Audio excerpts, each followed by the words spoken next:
at this case management conference, the only contact that you have with the judge when you appear on that first day, if it's in Ocean County and you do have to go, the only contact you have is the judge gets on the bench, sometimes, depending on which judge, sometimes a little grumpy, and he reads out the name, Daniel Turnbull.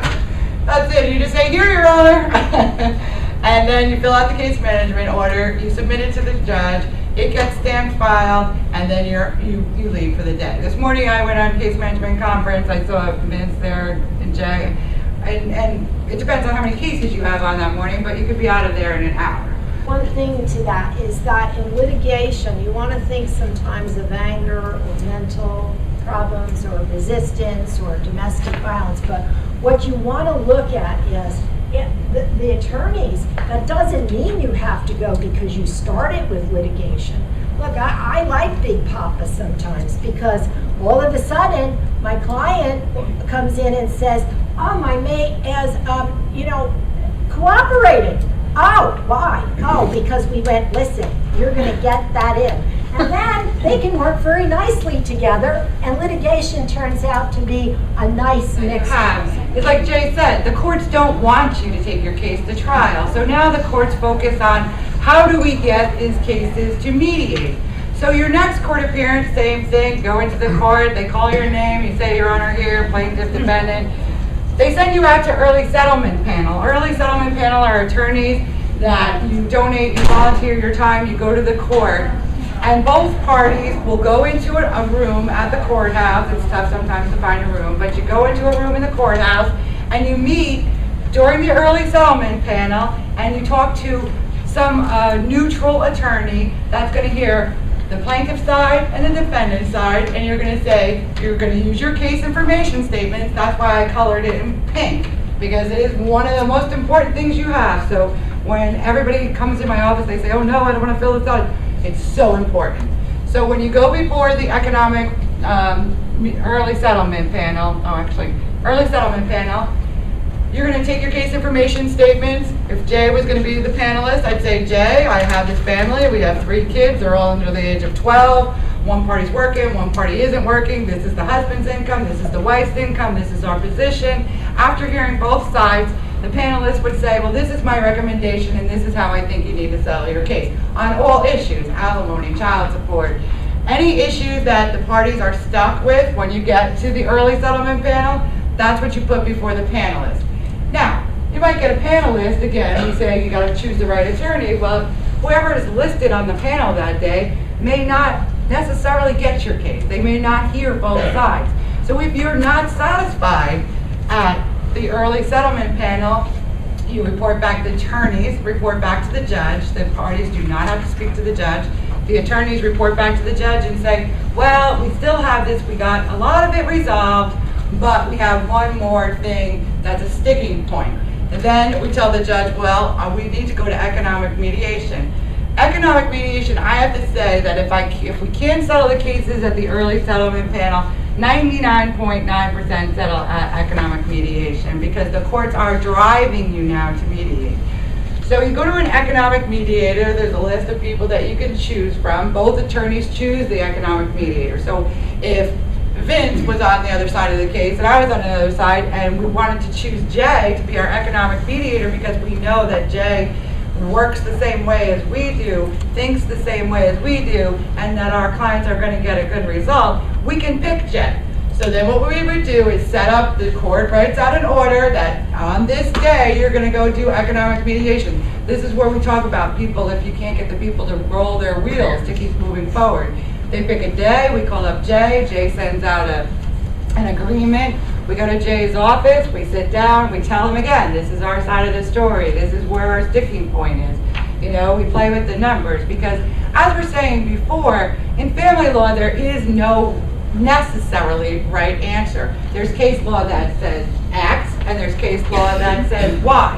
You asked about alimony. There's 16, I don't know how many factors there are. We have a statute book that tells us, okay, this is our rule book, but there's a statute book that says, all right, well, we'll talk about this later, but in alimony, you think about how old are the kids, how long was the marriage, how much does the person make, Is there any disabilities? So of course I'm going to argue there's no disabilities. He's going to argue there's tons of disabilities, and then we're going to go back and forth. So what is the number?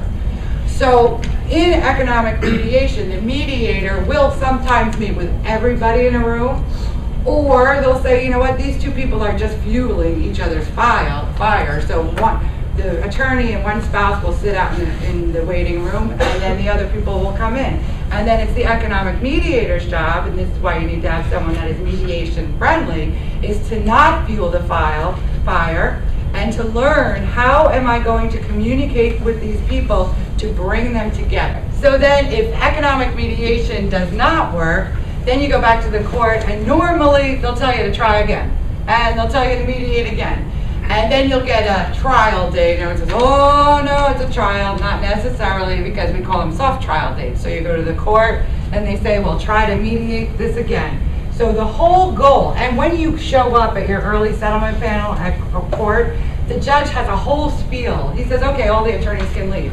The judge tells you how important it is for both you and your spouse to communicate and find a way to resolve your case. Because like they were saying before, the judge does not know your kid. The judge does not want to rule, okay, your child will be returned at 8 o'clock at night. Meanwhile, the child goes to bed at 6, so what good is that? Or the child has to eat at 6 o'clock and the parents live an hour away from each other. So that means the child's in transportation during the time that the child has a set schedule to eat. So that's why mediation, no matter what process you have, you want to be able to communicate and have someone be able to help you determine what is best for you. The judge, if two parties want to buy a house out, sometimes the judge will just say, sell it. Now meanwhile, if you sell it, there's no equity in it. If there's no equity in it, then what was the purpose in selling it? So isn't there some way that we can come to something creative outside of the box to help at least one spouse? So if you can come to an agreement doing that, that's what we do. We prepare a property settlement agreement and write up what all the parties agree to.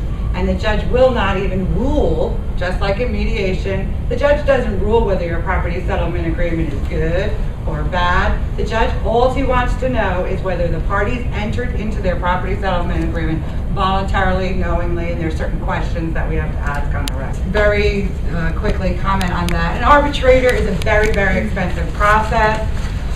The arbitrator normally is a retired judge or an attorney.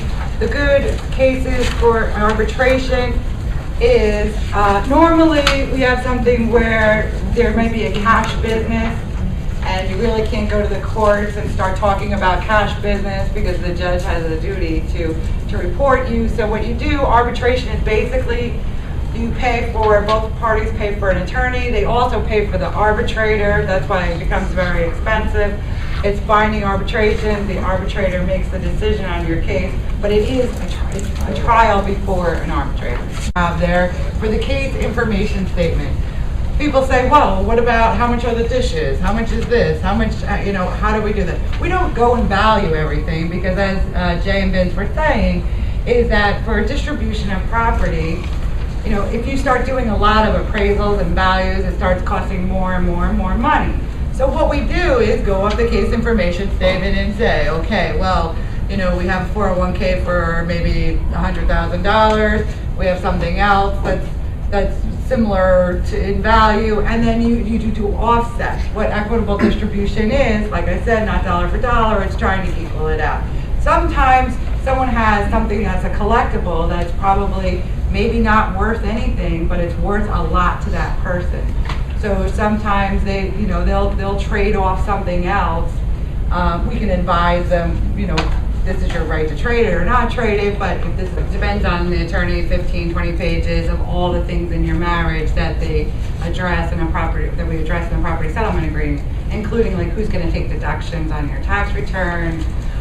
Sometimes I just did one with pets, who's going to take this dog, that dog, who's going to pay for the vet services.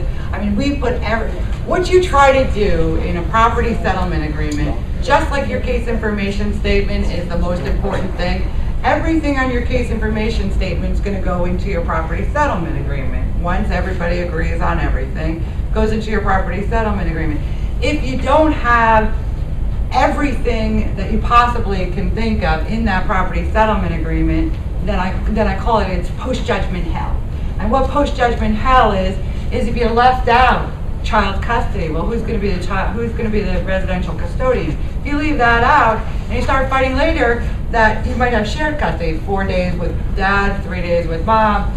If you leave out what the terms and conditions are and what you're going to do with child custody, then you got to go back and file a motion if you can't agree. He said, my wife went to the divorce center and it's all done. She wrote it up and we're just going to go and we're going to get divorced. And I said, you're going to do what? And he said, oh yeah, he said, it's all done. I said, don't you own a business? He said, oh, I always had that business. She doesn't want that business. That's okay. Well, I said, we can't do that. I said, because I don't feel appropriate in representing that you're telling me this. You're making me nervous. Well, I called up Esther and I said, can you see these people right away? Because we have 2 days before they go before Judge Franklin. So she said, all right, I'll do you a favor. Wow, it took her how many hours? Because it was business and it had so much more to it. And their little paper was one sheet that they were going into court with. Just doesn't work. What would, Doesn't work. like, what would something cost, like saying that, you know,